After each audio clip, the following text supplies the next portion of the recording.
It's 7:03 on Friday, August 16th. We're at 71 degrees, partly sunny, very warm and more humid. Highs near 90.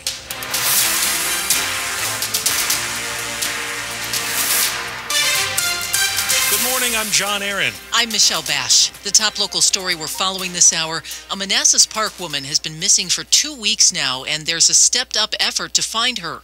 WTOP's Kyle Cooper has the latest on the search. Just last night, police and dozens of volunteers searched the trails here at Manassas Park, but still no sign of 28-year-old Mamta Bhatt, a pediatric nurse who has now been missing for 2 weeks. She has an 11-month-old baby at home. Manassas Park police have elevated her case to critical, and the Embassy of Nepal is also asking for the public's help since Bhatt is a national of that country. Police have also released a timeline of her disappearance. She was seen at the UVA Prince William Medical Center on July 27th and last seen by her husband on July 31st. Her husband has also told police she left home twice earlier this year for a few days at a time, but always returned. In Manassas Park, Kyle Cooper, WTOP News. And the search in Manassas Park in Manassas is set to resume at 9 this morning. A jury is now deciding the fate of a D.C. man who shot and killed a 13-year-old boy outside the man's home last year.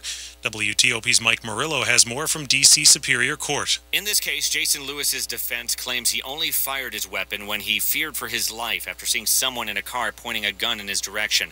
During his testimony, Lewis told the jury he only fired after he thought he saw and heard a gunshot, and only went outside with a gun he lawfully had after he thought he heard someone trying to open a gate to his walled-in patio in an attempt to protect his family. The prosecutors painted a different picture.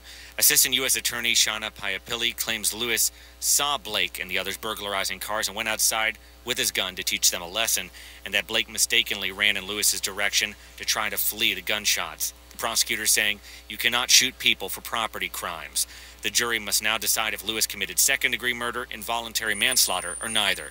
At D.C. Superior Court, Mike Murillo, WTOP News. The school year is off to a bumpy start in Stafford County, where thousands of kids have been unable to lock up a bus ride to class. Parents are supposed to check bus routes through an app, and they've been getting notices saying your child has no bus assignment. Now the school system blames technical issues, saying a software glitch is causing students to lose their bus assignments. School leaders say they're working day and night to resolve the issue as quickly as possible.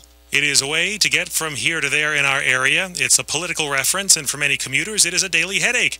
WTOP's Neil Augenstein says tomorrow is a big day for the Capital Beltway.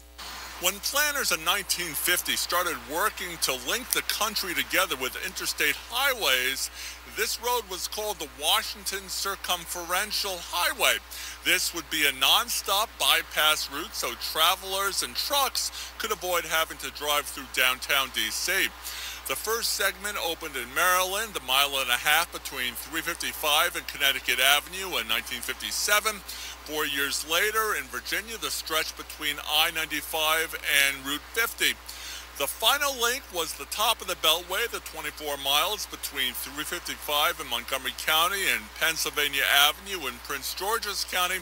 News stories at the time said the Beltway wasn't the area's main street, but more of a cross-town boulevard, joining suburban areas that have more in common with each other than they ever suspected.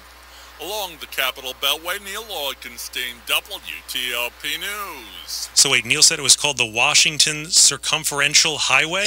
What a truly terrible name. Could you imagine WCH. Yeah, could you imagine if poor Rita had to say that every 10 minutes? Oh my gosh. That'd be awful. Still ahead here on WTOP. By one measure, D.C.'s 5-year change in home prices is near the bottom. I'm Jeff Claybaugh. Traffic and weather in 30 seconds.